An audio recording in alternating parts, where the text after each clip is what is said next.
Two functioning microphones. I blame the FBI for everything that just happened. Or the NSA, or both.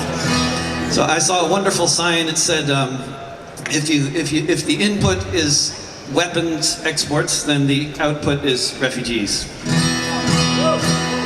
When we heard the news, we were to be arrested. We had no doubt exactly what our fate would be. We had hours to get out, only hours to be tested for 5,000 people across the Baltic Sea. We had to go at night in the cover of the darkness. There's no way I could exaggerate the threat. We tried not to make a sound, wore nothing that would mark us, but no one knew how far across we'd get.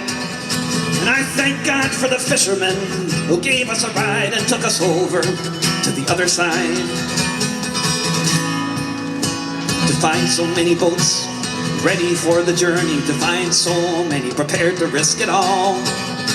Not everyone could read the stars, not every boat was worthy, not everyone prepared to heed the call.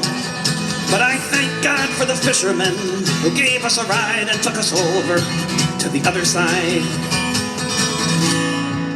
Some risked everything for free, accepting nothing but a handshake. Some charged enough to live on for a year. But such details don't matter when so much is at stake, when all that matters is a boat that you might steer. We lived out the war in Sweden while so many others didn't, and most people here will easily agree. To say we deserved asylum would simply be redundant in the boat lift of 1943. And I thank God for the fishermen who gave us a ride and took us over to the other side. I thank God for the fishermen who gave us a ride and took us over to the other side. And took us over to the other side. And took us over to the other side. And took us over to the other side.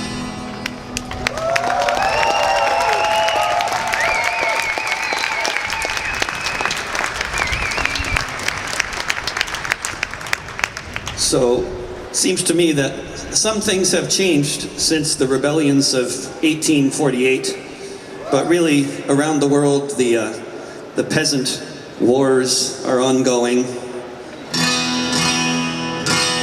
And the question of whose world is this is very relevant to TTIP.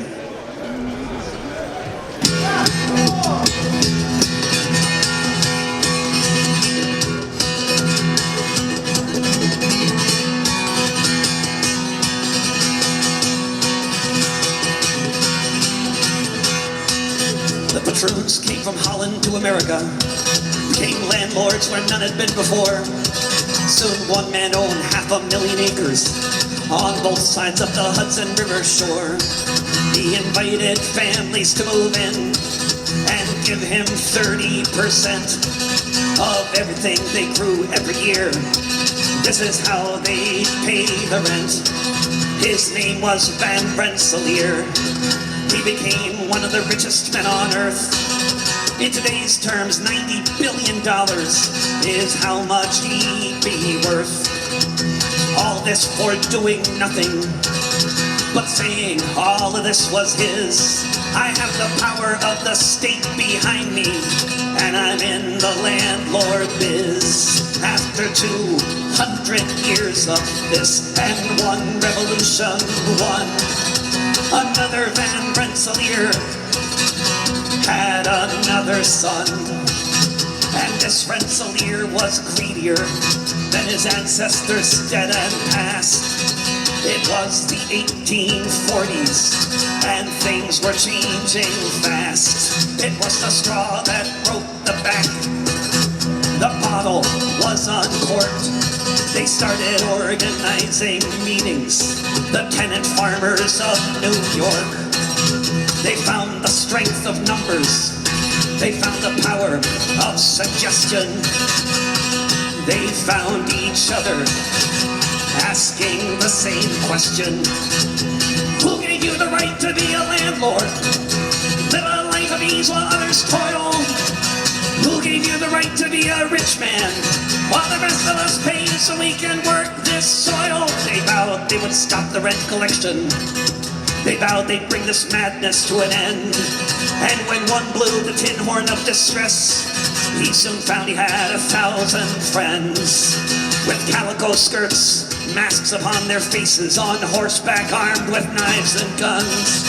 They chanted and they yelled, they kept their farms, and they kept the sheriffs on the run. They asked, who gave you the right to be a landlord? Live a life of ease while others toil. Who gave you the right to be a rich man, while the rest of us pay you so we can work this soil?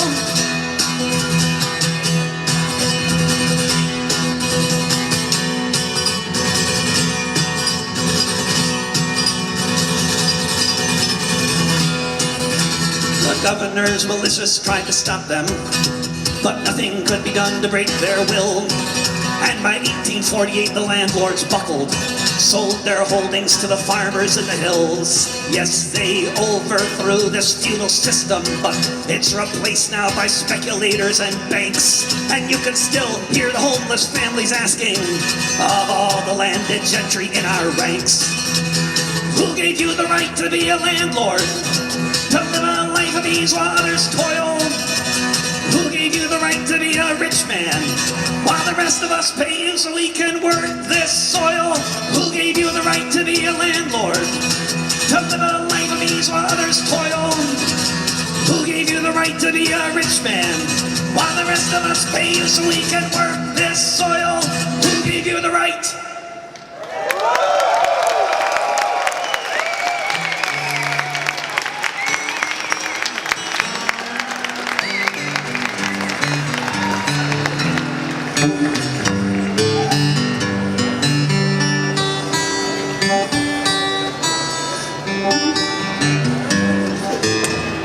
The first time I came to Germany, I got off the train and I heard people chanting International Solidarity, Internationale Solidarity, and I liked it a lot. I liked Germany. This is a song about international solidarity. The United States, there are 35 countries in the Americas, between Canada and Argentina. And the United States has invaded all of them, including itself. This is a story about the first time the US invaded Mexico, and some people who did not go along with the program.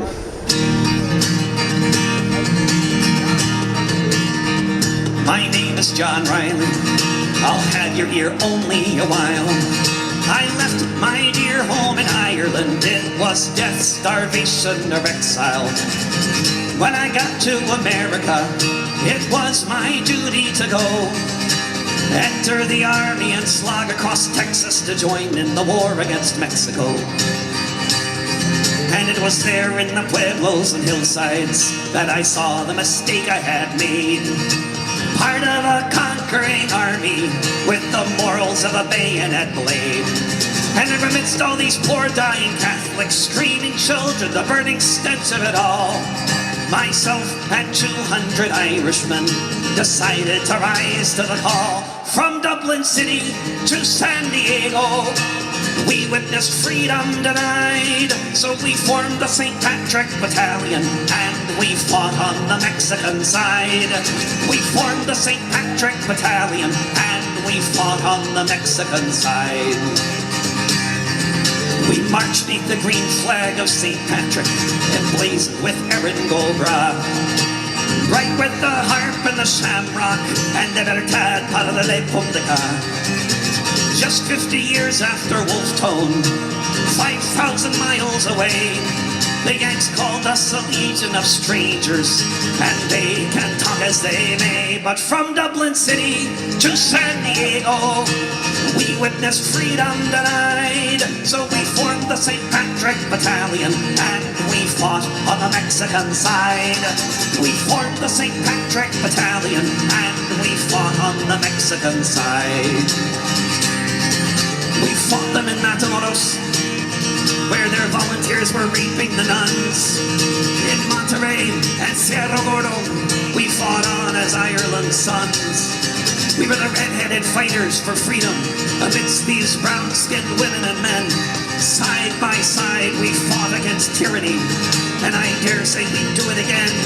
From Dublin City to San Diego, we witnessed freedom denied. So we formed the St. Patrick Battalion, and we fought on the Mexican side. We formed the St. Patrick Battalion, and we fought on the Mexican side.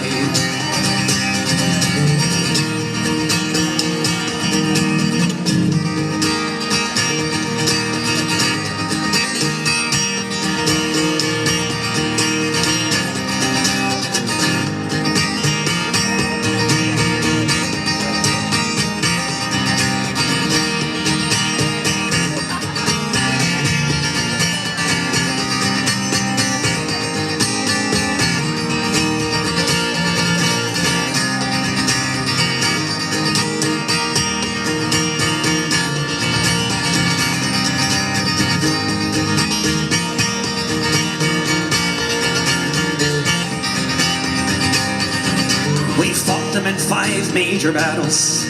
Churubusco was the last. Overwhelmed by the cannons from Boston, we fell after each mortar blast. Most of us died on that hillside in the service of the Mexican state. So far from our occupied homeland, we were heroes and victims of fate. From Dublin City to San Diego, we witnessed freedom denied. So we formed the St. Patrick Battalion, and we fought on the Mexican side. From Dublin City to San Diego, we witnessed freedom denied. So we formed the St. Patrick Battalion, and we fought on the Mexican side. We formed the St. Patrick Battalion, and we fought on the Mexican side. Feeling that?